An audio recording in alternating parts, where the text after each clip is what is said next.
What's going on, everybody, and welcome to the Ask A CISSP podcast. It's a complimentary podcast to the Other Side of the Firewall podcast that we do on a weekly basis. So on that show, Monday and Tuesday are topics, Wednesday discussion, and then Fridays is everything else. But we have it's a special place in our heart for Thursdays, right? Where we have the Ask A CISSP podcast, where I get to talk to members of the community who are either pioneers and leading in some sort, right? Those people who've made to the C-suite, senior level positions, as well as those who are trying to break in. But this gentleman right here is definitely not trying to break into cybersecurity, right? Like this is one of those pioneers that we talk about, one of those glass ceiling breakers. So I'd like to introduce everybody to Jai Salters. He is a community figure, a CEO, a founder, and a leader in the community. Well, I don't want to mess up any of your titles. So I'd like for you to do a quick introduction of who you are, and then we can go into your cybersecurity origin story. No, absolutely. Hey, my name is Jay Salters. I've been in cybersecurity for God knows when, for quite some time. I'm originally, I'm active duty military, so I'm currently still active. Been serving the military for 20 years in the Navy. I'm currently a cryptologic warfare officer. And so a benefit of doing my job also entails with dealing with cybersecurity aspects. And so early on in my career, I've been able to have the fortunate opportunity from going from a cryptologic warfare officer or a cryptologic technician to learning and dabbling a little bit into some cybersecurity, because there's a little bit of a bleed over there as far as opportunities, working with cyber units, working on cyber equipment, and being able to look at different type of exploits. And so I've been fortunate enough to have that in my career, and that's kind of trajectored me to where I'm at now, or at least pivoted me to where I'm at now, to where I like what I do in cybersecurity, but helping others is more so my passion. So I've started the Act Now education organization. It's a nonprofit that essentially we help people upskill and reskill, military community upskill and reskill, and then help them break into tech. And so now we have a lot of programs that help support people get certifications that they're wanting in the industry, that can help them open doors to find opportunities for job employment and breaking into tech or breaking into cybersecurity. It's not as hard as you think, but if you have the right resources, you have the right mentors, you have the right path, the direction, not one size fits all, but figuring out what works best for you, what opportunities are out there, then the opportunities are endless.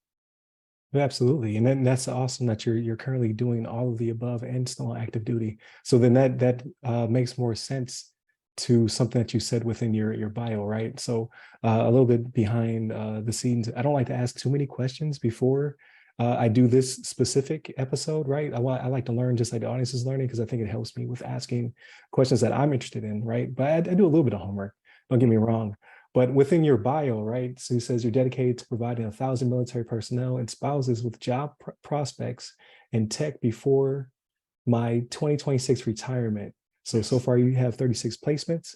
You have 964 more to go before 2026. So when I saw that, I was like, the math ain't mathing, right? Like, I was like, retirement. I was like, didn't look that old. But I honestly couldn't tell if you were still active duty or not, and I wanted to kind of learn that on the podcast. So that's awesome that you're currently doing that while also doing this initiative, and you're on pace to definitely hit your initiative. So where does that come from? Like, where did that decision? How was it made that you went to hit 1,000 before your date of retirement? I was just thinking about my retirement, right? I am where I am because a lot of mentors helped guide me here. I'm from New York. I was a hard head person when I joined the Navy. It took a lot of mentors to get me on the right track, and I'm grateful for that. If it wasn't for those individuals early on in my career helped guiding me, I don't think I would be where I am now. Even when it came to getting into entrepreneurship, business opportunities, being out there publicly speaking about opportunities that's related to the military community, all those things I would never consider being in my path, right? The reason I joined the military is because I couldn't afford college. And so I was like, hey, this is an opportunity for me to be able to do that. But lo and behold, once I joined, after a certain amount of years, I think probably about 9 or 10, I didn't have a degree, didn't have any certification, things I joined for, right? And then I started going after getting that because essentially I wanted to transition out of the military. And so I realized that in order for me to do that, I have to set myself up for success and then start getting into those things. So I went from not having anything to knocking out about 16, 17 different certifications within a year, knocking out my associate's degree, getting put in prestigious bachelor's degree program, all quick succession, right? And so I was like, if all these things are available and I'm not paying out of pocket, and these are great resources of helping me upskill, reskill, I wonder what else is out there. And so I started providing that information out to other folks so that they can utilize and take advantage of it and do as I was doing.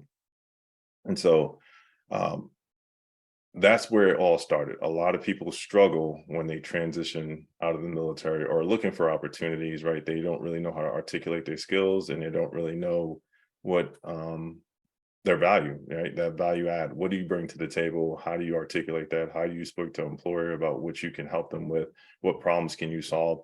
And so for me, this has always been like a homegrown initiative, like a passion project of mine. Like if I go out the military and I'm retiring, what can I do, right? I don't want to just have a retirement ceremony. Great, everyone has that, and there's nothing wrong with that. No shade for the folks that do that. But I was just like, I want to do more, right? I want to be able to say, hey, I made an impact on my community, however so small it is. But I was like, hey, if I can get 1,000 people into roles before I retire, I think that's a noble goal to have, and I'll be able to help so many in their families. And so that's what pretty much started my initiative to be able to do this and drive towards that goal. No, that's amazing. Yeah, and that's definitely a something greater than yourself, right? So I hear exactly what you're saying. Like the Navy retirement ceremonies, by the way, no joke, is like some of the best I've seen, bar none. But I get that. Like, what is your legacy outside of Mhm. what you've done career wise? What else have you done in your I don't want to say philanthropy, but I guess nonprofit, so to speak. So with that being said, I also see that you do have a nonprofit, and we kind of touched on some of those initiatives. But if someone wanted to kind of find out what you're currently doing, like any specific initiatives you want to bring up, and just how Uh, they can contact you to either enroll or pursue one of the programs you have going. Absolutely. So I'll run you down a list of what we do and how we do it. The first thing is we have a community. It's about 65,000 members within the military community, and it's active duty, transitioning service member, retiree, uh, reservist, military spouse, veteran military spouse. We pretty much focus on the military community at large. And with this in this community, we provide free resources. Our focus is free resources that's available to you. There's over 40,000 different free resources out there for the military community. Not a lot of people know about them. So like I said, we want to bring that to the forefront so that people can take advantage of these different opportunities and have an impact on their career. And so that's our Facebook group. And like I said, anyone can join our Facebook group. And then for some of the programs we have currently 4 programs that's ongoing. The first one is Coursera. We have a partnership with Coursera that they offer 7,000 courses, about 500 specialties, and 27 certificates. And you can get some of those certificates like Google IT support, cybersecurity. Google has a cybersecurity certificate. You have IBM's cybersecurity certificate and data analyst certificate. You also have like most of those certificates, or some of those certificates, do have college credits associated with them. And so you provide that all for free. So all you have to do is sign up for an account. Then we're also partnered with Splunk. Splunk has 3 certifications that they offer. They have about 12 classes that you would have to take. So you get through those 12 classes, and then you're able to apply for those certifications, those vouchers, and knock that out. And then we have our main programs for Act Now members, which is the 3 cert cohort and cert to success. I'll talk about the 3 cert cohort first, and then I get into cert to success. 3 cert cohort focuses on, it's our transition program. Essentially, we're providing our military community with an opportunity to get certified in 3 high-level industry certifications. Excuse me. three high-level certifications. So one of them is PMP, Sec Plus, and then Scrum. And so that's in succession, back to back to back. And so within a 9-week period, you're knocking out these three certifications. We also provide employment readiness. We give you a professional resume. We give you a tailor-made business suit. We give you, connect you to a Fortune 500 mentor. And then you also do mock interviews. And lastly, we give you a professional headshot. And all that's for free. If you look in the back, I don't know if you can see it, but on the right-hand side, Yeah, yeah. there's about 30 suits over there. So those are the suits I have to ship off to our last cohort that just completed the 3-cert cohort. And then we have Cert to Success, which is very similar, but it's really focused on one certification. And it doesn't have all the bells and whistles as a 3-cert cohort, but it still does have enough to kind of get you going and get you started. So the certs that we have on there are CSSP, we have the CMMC, CCP certification, we have Splunk, we have any cloud-based certifications, and those are really just focused on one particular certification for a particular demographic. So in next month, August, we're going to be doing the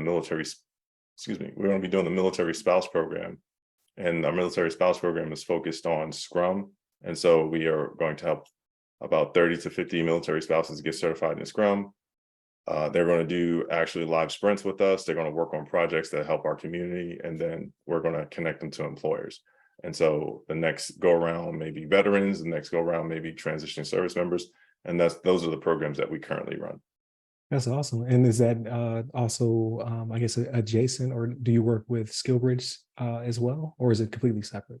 It's completely separate. We didn't want to take the opportunity of utilizing someone's SkillBridge. So all this stuff is separate from that. And so I know there's a lot of organizations that do tie it into SkillBridge, but we're not. Like, everyone on the team is volunteers. Everyone does this because they care. 100% of the funds that we get go back to the community. So no one's paid. We all do this because we really want to make a difference in our community. No, that's awesome. So don't let me to take you off the rails, because I know you have something else that you want to add as well.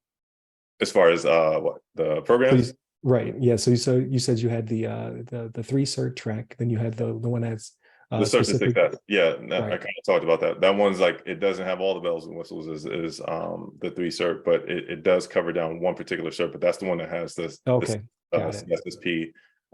It has, I think, CISSP is in there, CISM is in there, I believe. The CCP is in there.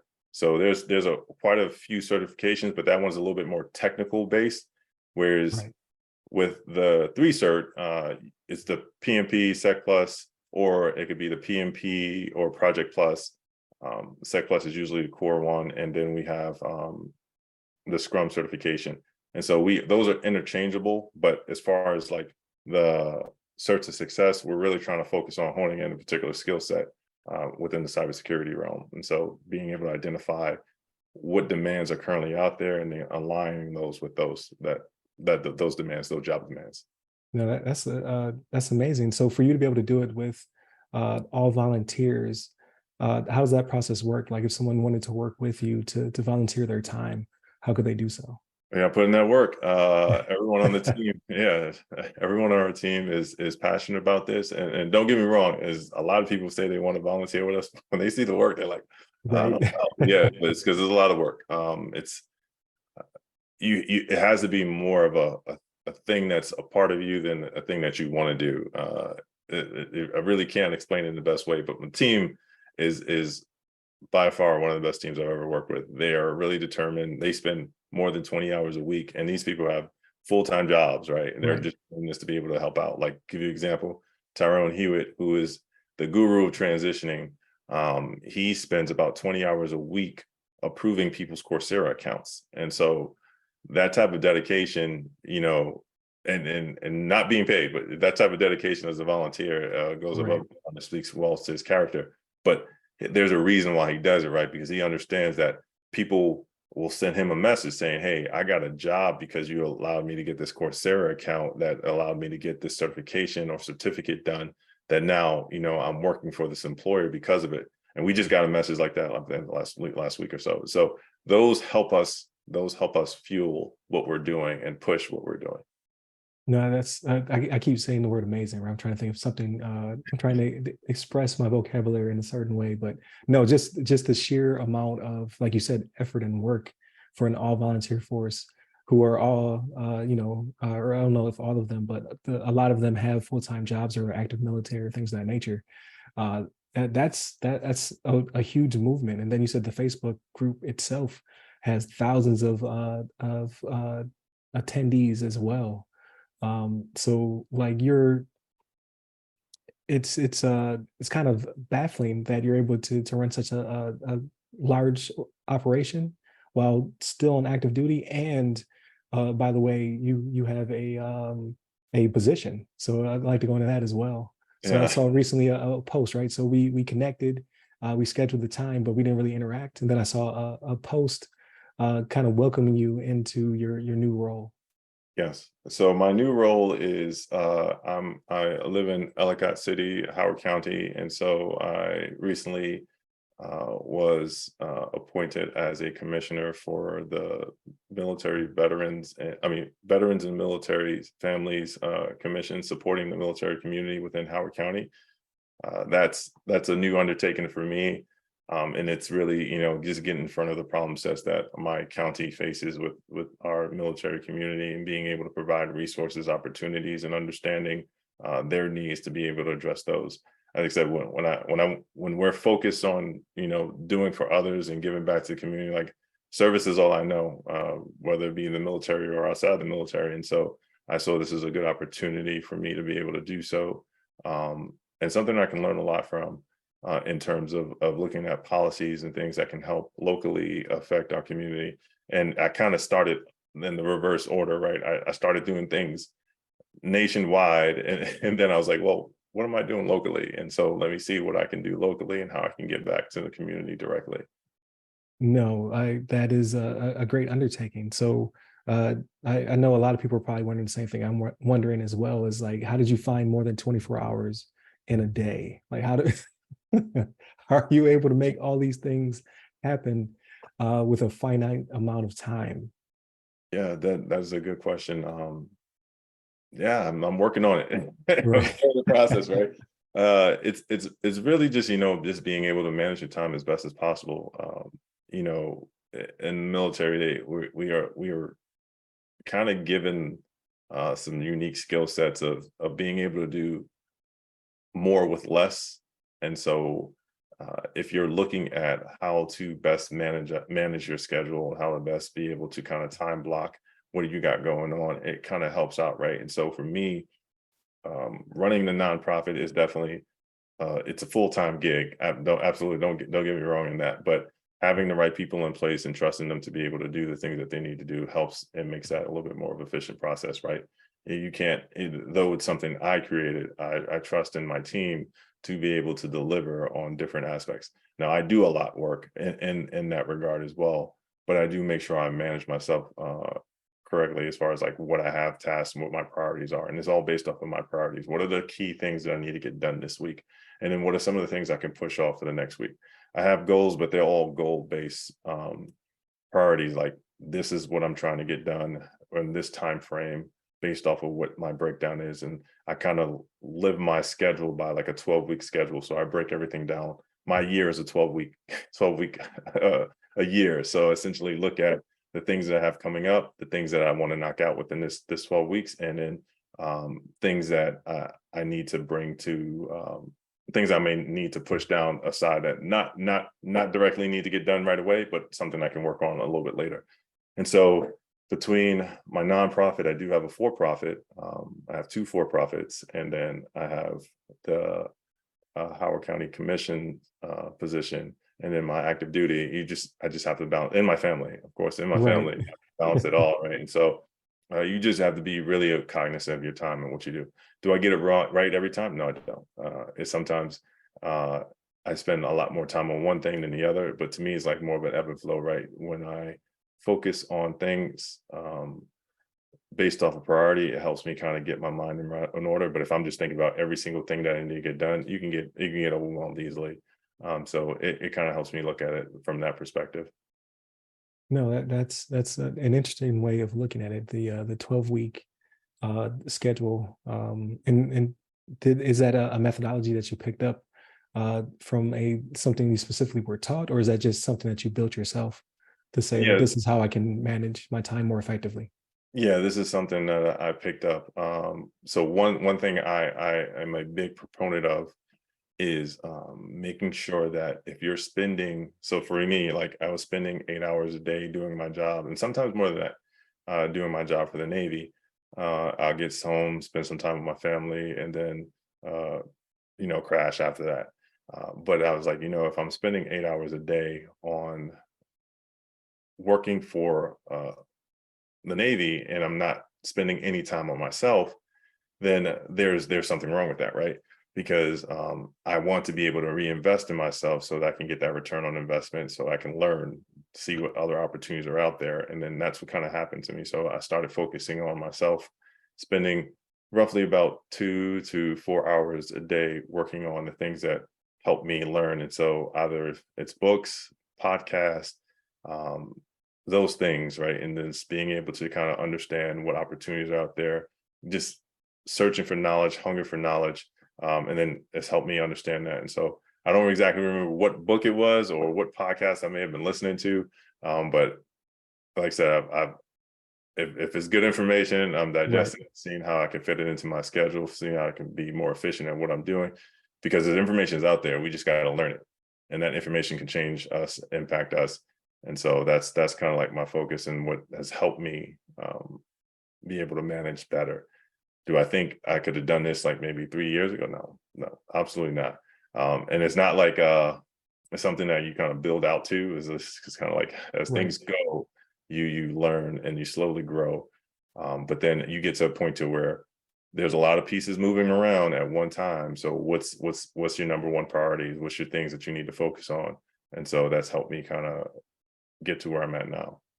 No, that's a very interesting resume, right? To think. So your active duty career on top of the nonprofit, you're a community leader. You have two for-profits. So like obviously, the future looks like entrepreneurship Yeah. once you do decide to retire from Yes. the military.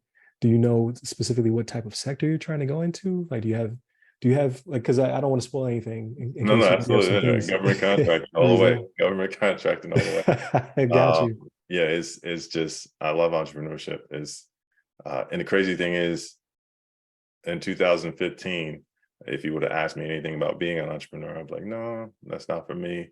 But like I said, I had a mentor sit me down, had a real candid conversation, and say, why not you? And that one question, planted that seed that was like, oh, because of these reasons or because of that reason. But like really, it was just surface level responses. So I was like, let me dive into this and see what this is about. And then when I started learning things and helping people, I went in from not knowing much about entrepreneurship to taking advantage of some of the free programs like Boost to Business Right. that the military offers.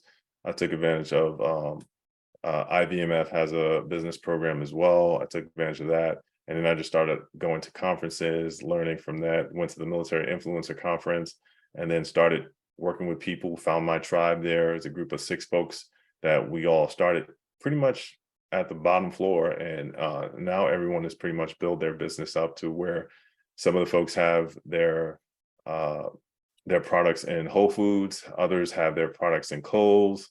Some folks have all the tie-in relationships with all the exchanges to be able to sell products and services. And we all started together, right? And then for me, being able to run a nonprofit successfully and then have all the programs that we offer to help people upscale and rescale. And so that was one of the key things for me there. But ultimately, I would say it's been a humbling journey, right? Just to learn about business, but I love entrepreneurship. Um, Once you are able to make your own money, then it's just different. Right. It's just different.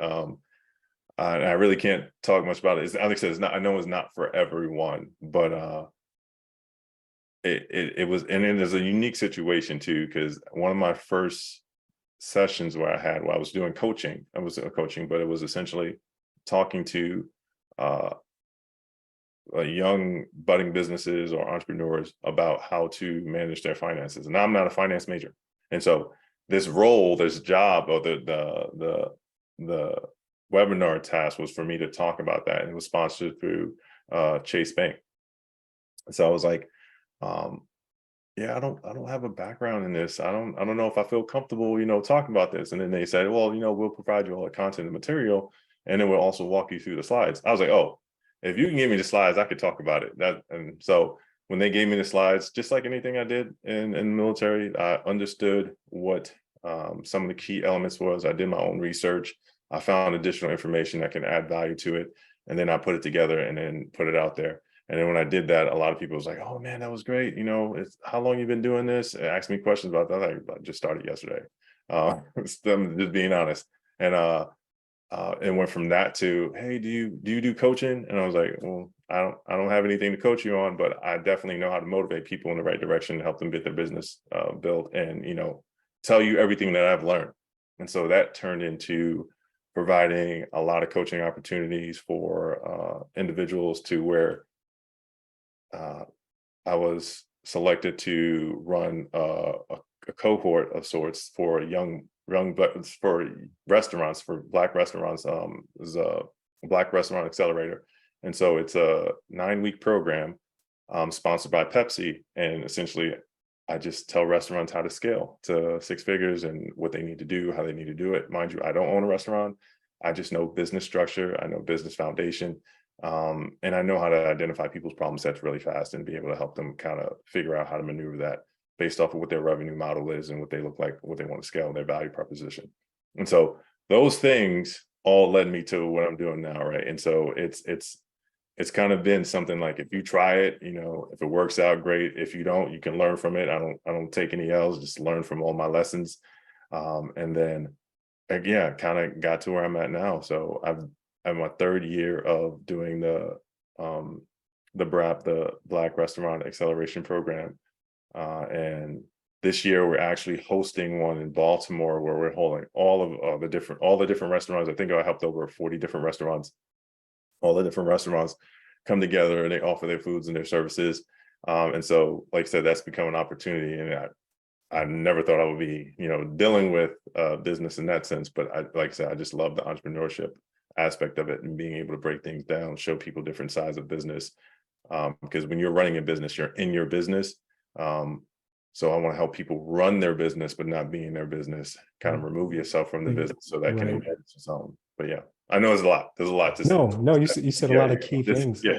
I want to jump into. So I definitely like the I don't want to forget the when you run your business, you don't want to be in your business, right? You want to get out of the way of your business. So I want to go full circle back to that one. But I definitely want to also just touch on entrepreneurship in general. Like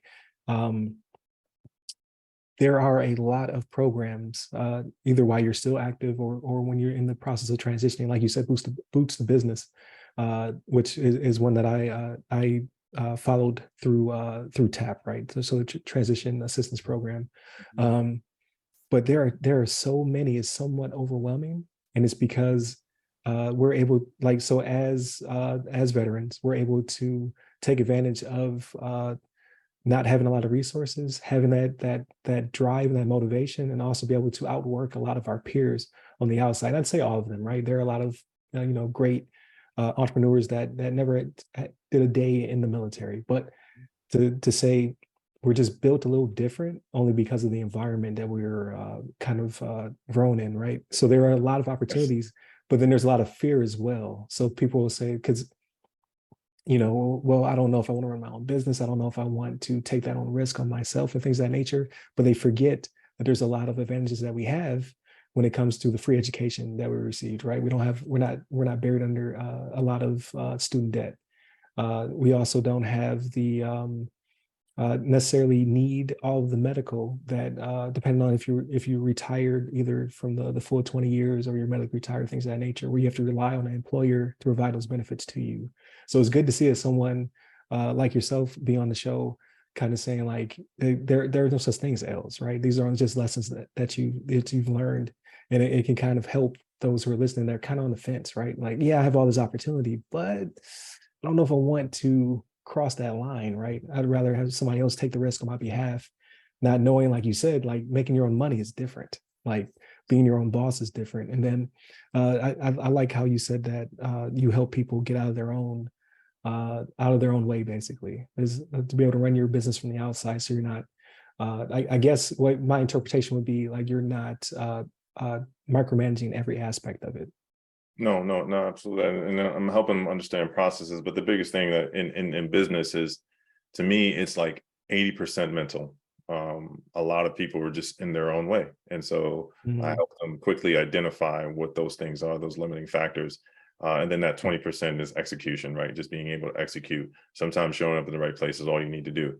But for the most part, when it comes to people trying to get started, call it jumping off the porch. As a kid, you're taking that Right. risk off the set. Like you have to understand the risk that you take when you don't do something that you want to do will cost you. Like if you don't sacrifice for what you want becomes a sacrifice. Mhm. And so for me,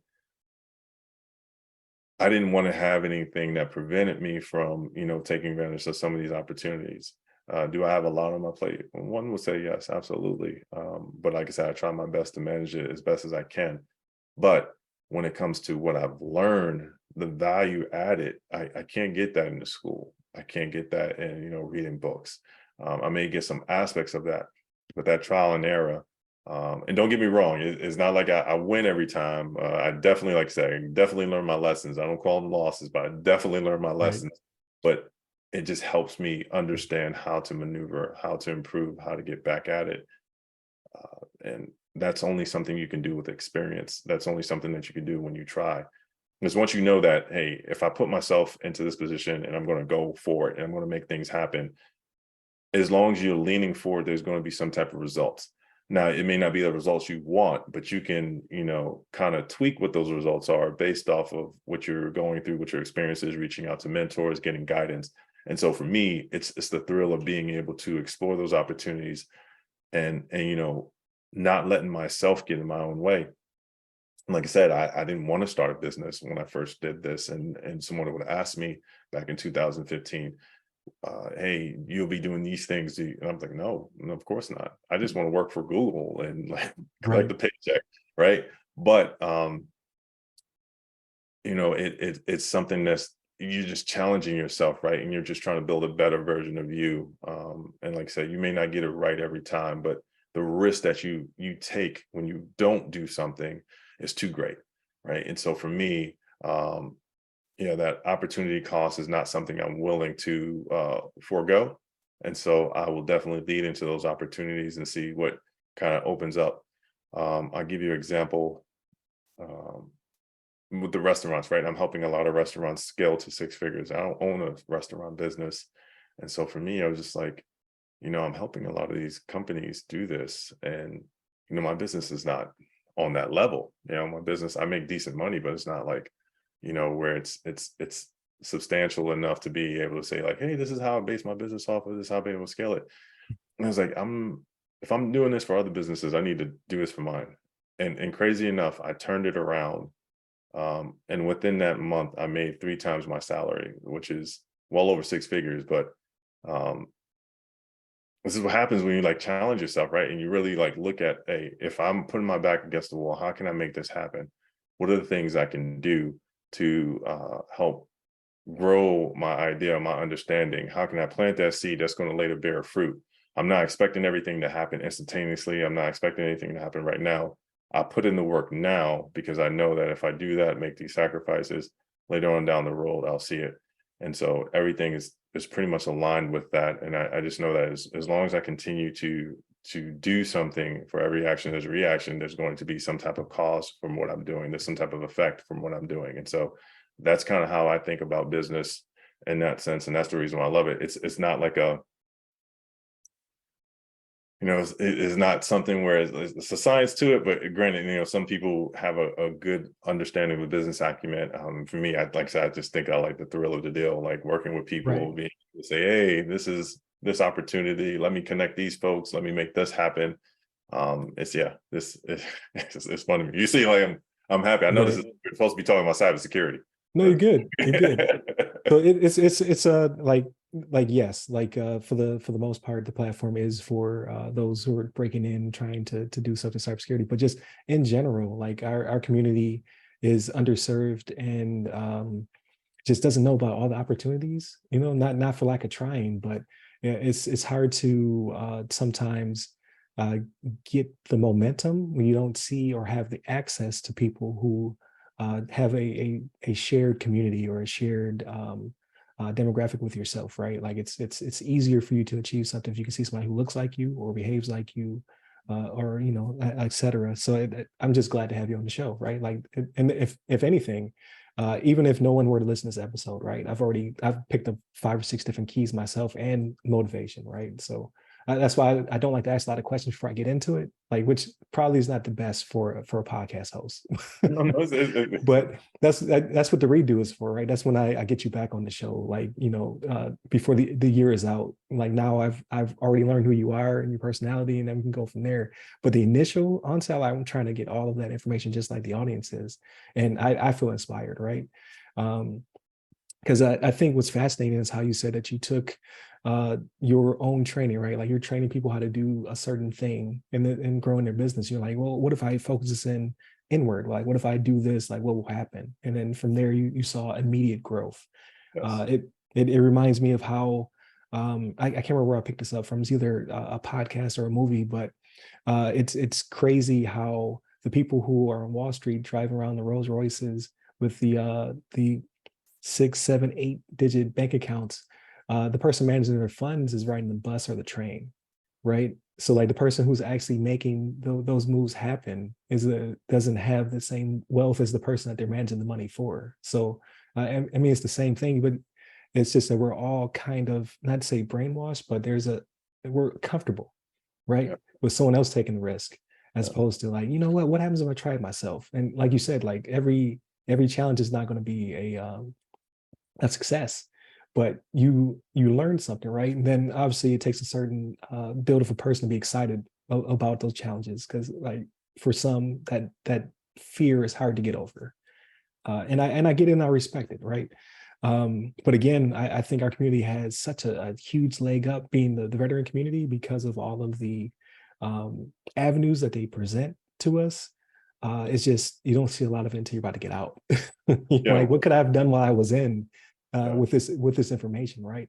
So it's good to see that you like you said, you're in the community doing your leadership. You have a position. You have your nonprofit, your 2 for-profits, and you're still active, right? So now you have a mission, like, hey, I want 1,000 people to have success as well before I finally say that this is the end of my military career. And then uh, I 100% sure it's going to be several businesses on the way out, right? Like when I look you up again, when you're too high up for me to reach, it's like, hey man, get back on the I'll always be podcast. reachable. I'll always be reachable. Because I I can understand, see like, yeah. several businesses under your belt, right? So I think that's awesome. And I think it does spur and it motivates others who are listening to this. Like, you know what? Maybe I should try. Like, maybe I should try to at least see what uncomfortable feels like, and if I can get past it. Because the like, again, not to just make it a military podcast, because people outside the military listen to this as well. But for those in the military, we are always in uncomfortable positions. We're always learning something new. It's always trial by fire. But then when you say, hey, go ahead and do it for yourself, you're like, I don't know about that. Yeah. But you've been doing it for other people this entire time, right? The national security mission is no joke. You're put into a lot of precarious positions and situations. Your evals speak to it, but you don't see a lot of entrepreneurs. You see a lot, don't get me wrong, but you don't see as many as I believe there should be Yes. coming out of the military. And as I said, a wide market, a wide open market for it. And like I said, this is one of my boys said this. He said, if you went to go talk to a kid in Cuba or a teen and asked them, hey, um, what can you tell me about cigars? And if he knew like nothing about cigars, you would be like, that's kind of crazy, right? Because Cuba is known for cigars. Everyone their livelihood is kind of dependent on it, and it's something that's well renowned, right? And so if you take that same logic, United States is known for capitalism, and you don't know how to make a business, build a business in a country that's built off of that. And so that's where it's like, you know, if our focus is those things, then we need to be able to buckle down, right? Because the Right. resources out there, the information is out there, the knowledge is out there. We just gotta consume it, then apply it and execute it, right? And then for me, it's maybe unpopular belief, but I don't like the term generational wealth. A lot of people use it as a coin term. Generational wealth makes you feel like you didn't do anything for your generation or the generation after you, Right. which is not the truth. Like every generation tries to do something for their family long down the line. But for me, it's not generational wealth. It's generational knowledge. If I can give my daughters the knowledge to be able to do things, to make their own money, to be smart about business, to understand how to make decisions, and how to be efficient in their processes and come up with systems and things of that nature, that's going to be something that helps them build whatever they need to. And that's going to be tools that I provided them or passed down to them that they're going to be able to execute on and be able to do whatever they need to build or execute on what they're looking to do. And then for me, that's what my focus is, right? My daughters have their own business, they're starting it, and I'm walking them through the process of that. And so I just like that aspect a lot. And I coach a lot of people and I get them out of their own ways. And I'm not one of those individuals that's like, hey, do these things. It's like, no, no, no, let's address the problem. Let's address what you're trying to do. And like I said, most of the time is that individual that's trying to overcome something. And so once we are able to identify that and call it for what it is and say, okay, now we need to execute. I will provide you the application, you need to execute. Um, it yields results. And so some of these businesses that I've worked with, for the most part, they made a lot of money. They was like, oh, thank you, Jay, for that. I was like, I didn't really do anything. I really think I got after what you were probably having an issue with. And I helped that mental blockage so that you can understand what you need to do in your business to be able to help it scale. I'll give you an example. I have one restaurant who they make close to $90,000 a month. When I got with them, they were making close, I think, 20,000 a month. And they were very much into their business. Like they're cooking, they're doing everything, and all be all they were. So if they were sick, the process was slow. Right. They didn't have anybody filling in. So I said, hey, I need you to do me a favor. Because I knew that their issue was they were just too much heavily into their business. Like, what are the issues, the main issues with having someone else cook? Like, tell me what that is. They gave me a list of the reasons. So I said, okay. They said, the timeliness, this and that. And I was like, do me a favor. Next time you go to your restaurant, have your top cook that's under you cook and then put a timer. Don't tell them about the timer. Don't show them the timer. Just put the timer out there, do the timer and see what the time they cook. So typically in food services, anywhere between 15 to 20 minutes is like a sweet spot. Like that's where you want to be able to get the food out and get it to your guests. When they timed them, they realized that their cooks were they were outperforming. Like they were doing exactly what they need to do in the time frame that they need to do it in. And so that then gave them like, oh, well, they are doing what they're supposed to do, and they're really prompt with it. And so maybe we don't have to, try to be into everything. We can kind of let them take this lane. And they did. They let that person take this lane. And so he was now known as their chef, the main chef, that the owner stepped back a little bit to allow him to do his thing and build out his team. And then they expanded to another restaurant and they just got their second restaurant. And so, like I said, just being able to help people identify some of those key components, but helping them understand it in a way that makes sense. And I've sent them a bunch of videos and things that they need to learn about, but things that they watch to challenge those thoughts that they have, right? Because it's their baby, but how do you build your baby? Right. You can't coddle your baby the whole time. At the beginning, yes, you can, right? But when they get 2, 3, 4, 5, 6, right, then there's a different approach that you have to take, and Right. they have to learn some lessons, right? And so I've been able to help tremendously on that end. So I enjoy thinking about complex problems and figuring out how to solve them, but really helping people see through their business through them, and then what limitations they may apply to it. No, that's definitely interesting perspective to look at it, right? Because I think the same thing when you do start a business, the mindset is that I need to be everywhere. I need to touch everything. Like I need to make my mark because it's my business, right? Yes. But no, like you said, there's maturity and growth there. Like at what point do you allow it to start to walk on its own? And then you're managing your monitoring, right? You're trying to make sure you stay one step ahead, but you also have that brain trust where you have to think of what's next.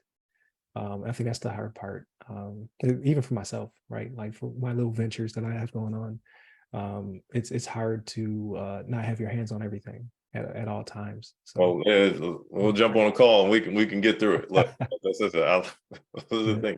I love those type of problems.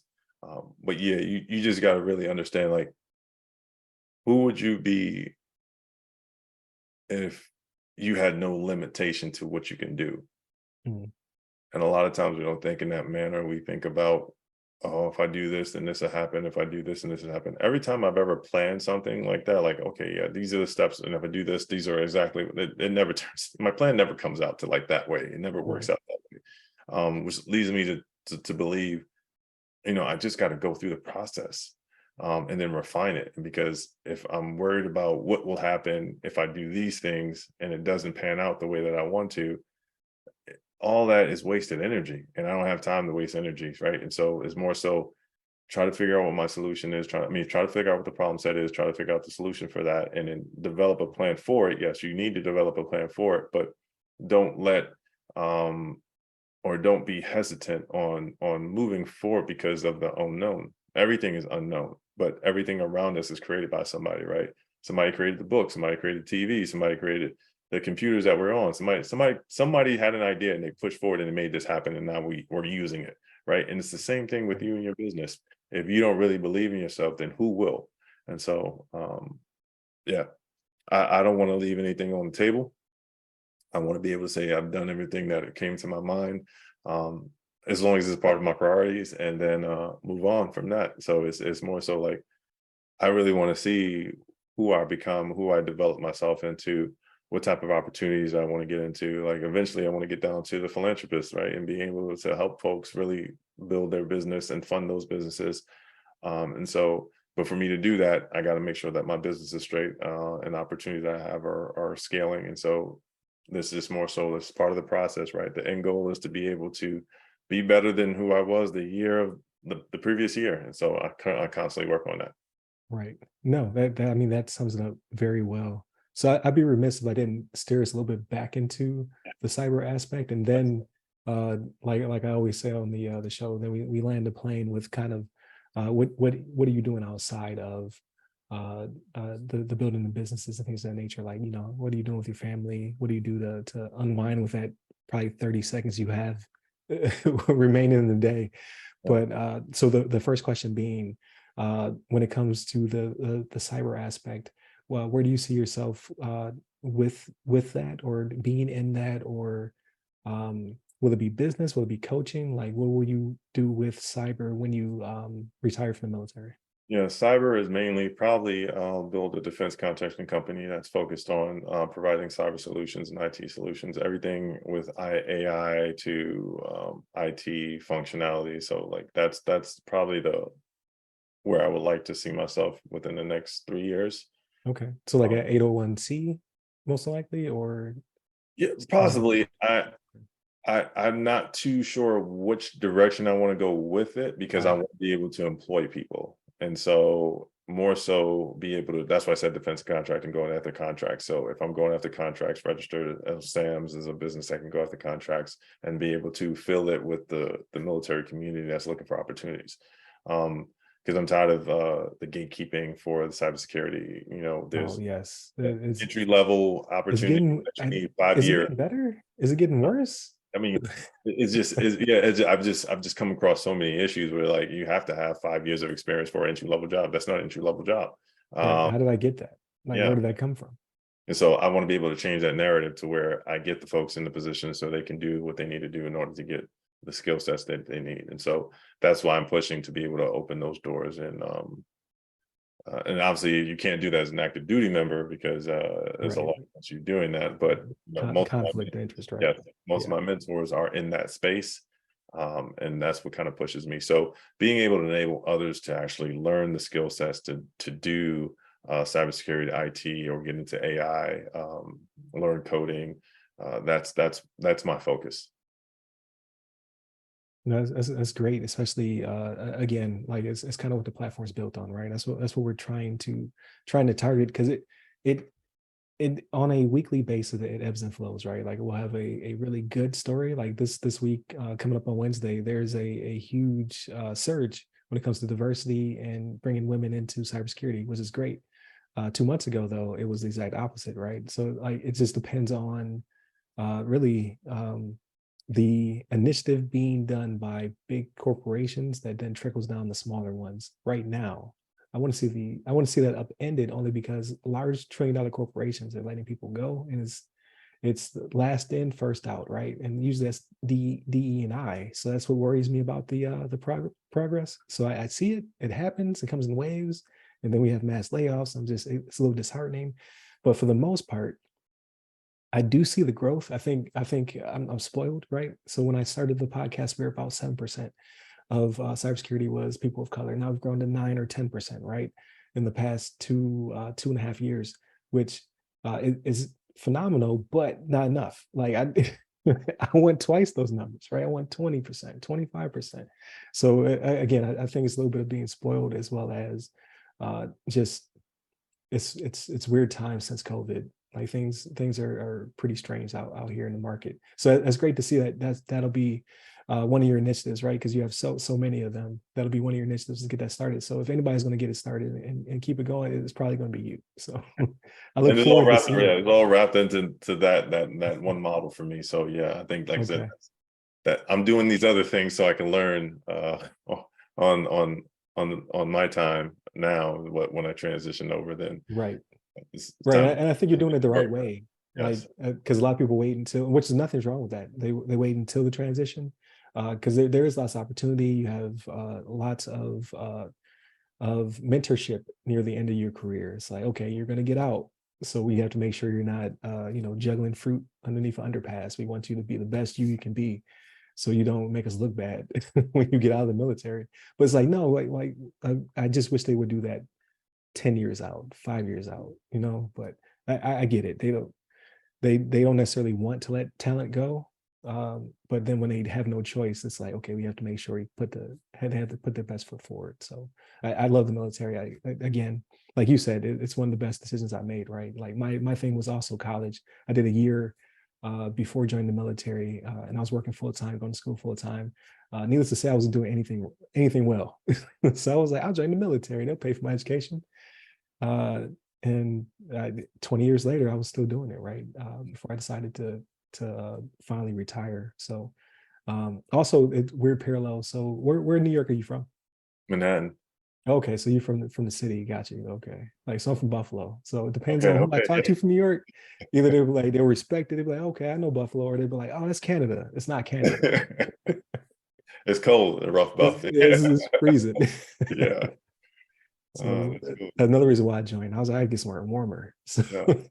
Yeah. but no, that's awesome. So I like to take this time because again, I know your time is precious, but just to ask you a couple more questions when it comes to outside of the military, right? Outside of your work and your passions that are um, kind of driven to creating businesses. What do you do for your free time? Like, what are you doing with your family when you do have those precious hours to spare? Yeah. So with my family, it's very different. Like I have two daughters. One is 9, the other one is 13. And we would like to think, even though we made them, that we have control over their upbringing, right? Right, They're not engineered by us. They have their own mindsets. They take a little bit of good from both of us, and then have something else that we don't know where that came from. right. But it's more so being able to work with my daughters to see and help them explore what they want to be, what they're interested in, what drives their thoughts, right? What helps them be creative.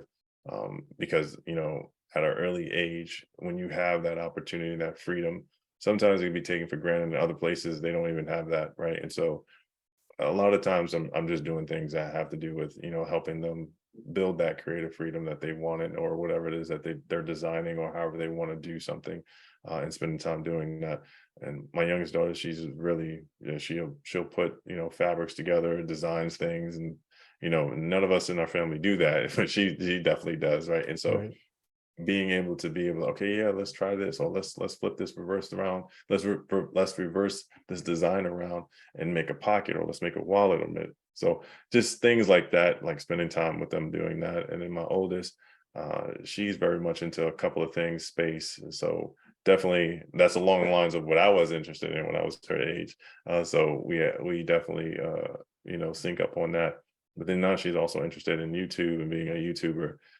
It's a thing, folks. It's a thing. So I let her and allow her Right. to have her space to be creative in doing that. And so I may have to jump on a YouTube every once in a while with her, or shorts, or whatever it is. I don't know what I'm doing on YouTube like that, but just allow my kids to have that opportunity to figure out what works best for them. I do vet everything before we do it, but Right. Right. it's still like, yeah, this is their life, right? And I don't want them to feel like they're very limited in their thoughts, and so that's what we do. So they love traveling. That's a thing about my family. We all love traveling, and so every year we go somewhere different, and kind of focus on helping them get a different mindset, different perspective, and different cultural worldview. Outside of that, then the other thing is we're big foodies, and so we love food. We love different types of food, and so those are all part of the complexity of being a salter. Is like you gotta be creative, eat the food, travel, enjoy it, Right. enjoy life. And so that's what I do on a spare time when I'm spending. I mean, on my time I'm spending with my family. Outside of that, that's really it. I mean, I really got time to do anything There's else. no more time. And then, yeah, and then everything else, and then sometimes I throw in sleep there every once in a while. But There you yeah, go. yeah, No, that's great, and it brings to mind. It was a TED talk I watched on parenting, where basically it's like, again, like you said, like you think you have more control sometimes than you actually do. But the way the presenter put it is like you're a shepherd, and that's your flock, right? Like your child is a beautiful mosaic of so many different combinations of your lineage that you have no control over it. You don't know what crazy aunt or uncle or who's going to manifest themselves in that child. And then you just have to do your best. So I feel you on that one. I think just from talking to you, I'm sure you're an awesome parent. And then when it comes to the YouTube thing, I'm that's my youngest too. Like he loves like doing Roblox and stuff like that. We got him a Roblox camp, so he's learned how to program, and then he wants to demonstrate it on YouTube. So I'm just like, you know what? If that's your outlet, that's your passion, and cool. And then maybe it'll teach you a valuable skill you can use down the road, right? Some soft skill you didn't necessarily knew you wanted to do or focus on, but you're 8, experiment, and then yeah. I'll vet it, right? I'll make sure you're safe out there. So and then so the last question I like to ask always is because I know you've been on podcasts in the past, right? So what have I not asked you? Like, what have you wanted someone to ask you that has not been asked? Because you know what I mean? Like I'm coming in with my own bias, right? These are questions I want to ask you, things I want to know, things I know that my target audience wants to know about you. But what's something that you're just like, man, I wish they would have asked me that question. It just never comes up. Yeah, that's a good question. I don't know, because I'm pretty much an open book. Like I feel like I do put out anything and everything that I do, just be transparent, just to help provide maybe possible inspiration. And I also put out, like I said, my L's, or not my L's, but my lessons, so that Right. you kind of understand, not everything goes to plan. Um, I would say what I do it for. Not a lot of people ask me that. Mm. You know, the one thing I know is I'm not concerned about money. Um, and I know a lot of people, it is a strong motivator, but it's not a motivator for me. And I've learned that. And I'm going through the process of what I'm doing now. And I'm at a point to where anything I do in life has to be based off of a passion of mine. It has to be based off of a purpose in mind, because if it's not something I want to wake up and do, then I don't want to do it. I mean, I've been offered opportunities, and this is a good thing. I've been offered opportunities um, to make quite a bit of money doing certain things, as far as coaching or consulting for a company, helping them scale or connect or market. And in my mind, I'm like, well, do I really want to do this? I don't know if I do. But when I go through the process, it's like, yeah, this is not it for me, right? I don't Right. want to like I said, I don't mind supporting businesses and going them tackle problems, doing those things, but it has to have a core purpose for me, and that's what matters more to me than anything else. I know the money's going to come. I'm not worried about that. And so I would just say anything in life, just make sure it's connected to something that's going to make you whole, something that's going to sustain you, something that you want to wake up in the morning to do, and something that's going to be the driving factor. If you're laying in your bed and like, I don't want to get up, sometimes it's difficult to find those things, and some people live their life without finding those things. But if we live in this free world, well, we have the opportunity, and we have way more resources than our ancestors did, that our family members did in the past. Just take advantage of that and just really push it to the limit. Find out what works best for you and then attack it. So I would just say, yeah, find that purpose. Even if it takes you your lifetime, the journey is going to be well worth it. There you go. Like that sums it up right there. That's perfect. And I think a lot of that comes from respect for yourself, right? And having that integrity. Uh, because like you said, the money will come. It serves you no purpose to begrudgingly get out of bed.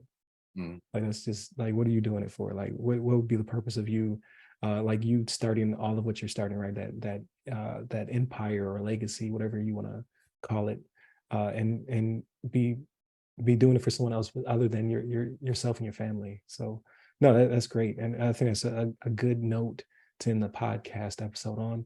Thank you very much for your time. I'm so glad you reached out. Uh, I think sometimes when it comes to the podcast, it's more for me than it is for the audience sometimes. So like this was definitely a good one, very inspiring. So have all the ones this season. Like I feel very blessed to have the community that I have and the people who have reached out to make those connections. Because again, when you're president, I'm gonna have to be like hit you up for a favor, man. Like, hey, listen, I remember when you was on the podcast Uh, back in 2023. got you, Um, got you covered. so it's good to make these connections, and then you never know what the future might hold, right? So I definitely want to stay connected. I definitely want to get you back on the podcast sometime in the near future. So whenever you have the time, we can kind of sync up again and make this happen, because I think the audience would definitely like Before I it. retire, let's see how I run it up. That's like I There you said, my go. goal, 2020. Let's see, get 1,000 people hired. I'm interested to see how many I can do. I mean, Yeah, I'm definitely going to keep looking at those stats, man. I'm gonna keep refreshing them. Like, how many you get this time, right? Because that is a very noble goal. So I definitely want to see you hit that goal and exceed it, because we definitely need it, especially building up this community. And hopefully, because we're gonna have all your links and bio in the description. Hopefully, this brings people into your nonprofit or even for profits, like whatever, just your enterprise, right? To be able to upskill, to be able to break into the field, and then just be able to make those connections. Because like your Facebook group sounds like an amazing time, so I'm definitely gonna probably join it myself, right? Because I want to see what's going on in there as well. treasure trove of resources. Like that is, yeah, it's designed that way. I can't answer everyone's question, but like I said, we got, just imagine people finding resources and just dropping in there to share, Right. like without, It's just jewels being dropping jewels in there. So yeah, I definitely want to hop in there myself, and there's that way I can share it with the community as well. So look for all that information. Definitely continue to tune in. You can find me at RyRy Security Guy. That's RYRY Security Guy. I'm on LinkedIn, Clubhouse, Twitter, and Threads. And where can they find you? you can find me on LinkedIn, Jay Salters, or you can also join our Facebook group, Act Now Education Military Community Facebook group. Yeah, and just feel free to reach out. My network is your network, and if there's anything I could do to help, I will. But make sure you do your due diligence and do your own research first before you hit me up, because Right. put in that work and just to know. But yeah, yeah, we're here to support, man. We're here to serve. Sounds great. So yeah, definitely hit up Jay, for all of that information, and to just be part of the community, and to bring it back to the rest of us, because maybe you have something that you want to share on the community as well, not just taking, but you also have something you want to put out there to the world. So with that being said, continue to tune in, hit us up by the social medias that go by our name. You can hit me up again. I'm at Rai Security Guy. Stay safe, stay secure.